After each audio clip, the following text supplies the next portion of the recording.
এই পুটি, আরে এই পুটি, শুনছিস? কি আমার মনে না একটা প্রশ্ন আছে জানিস? এই যে আমরা ওষুধ খাই, ওষুধ কি করে জানে যে শরীরের ভিতরে গিয়ে কোন জায়গায় রিপেয়ার করতে হবে?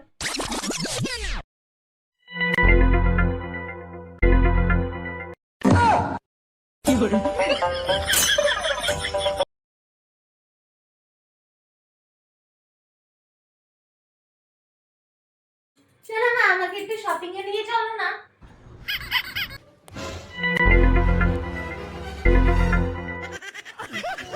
শপিং শপিং শপিং যাবা,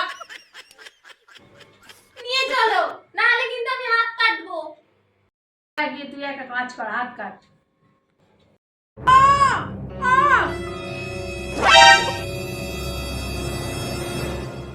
আরে আরে আরে আমার না, আমার না, আমার না।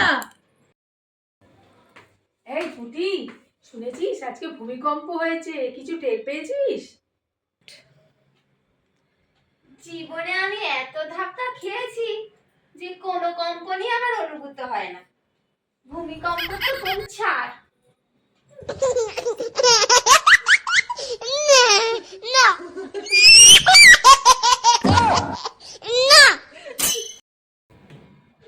হ্যাঁ ম্যাডাম, একটু সরে বসুন আর একটু মুখে স্মাইল রাখবেন।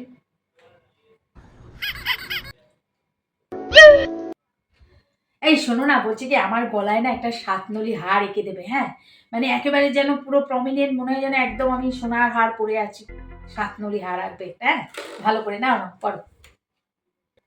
কিন্তু ম্যাডাম, আপনার এই ড্রেসের সাথে তো একটা সরু চিনি ভাল লাগবে।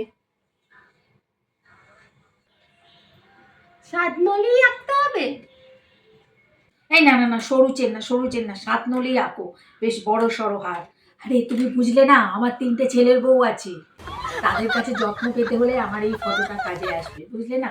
এইটা দেখে ওরা ভাববে ও মা আমাদের থেকে লুকায় রাখে, মায়ের এই হাতটা আছে। এবার সবাই সবার মতো করে আমার যত্ন করবে, বুঝলে না? যে আমি যাতে ওদেরকে হাতটা দিই, একজন ভাববে আমি ভালো সেবা করি, ওকে দেবো হাতটা। আবার অপরজন ভাবে আমি ভালো সেবা করি, মা আমাকে দিয়ে যায়। এইভাবে আমি তো আদর যত্ন পেয়ে যাই, তারপর আমি উপরে চলে গেলে ওরা হার খুঁজে পাবে না, তাতে আমার কি যায় আসে? ওরা যুদ্ধ করে মরুক, আমি তো সেবা পেয়ে গেলাম। না না, তুমি আঁকো।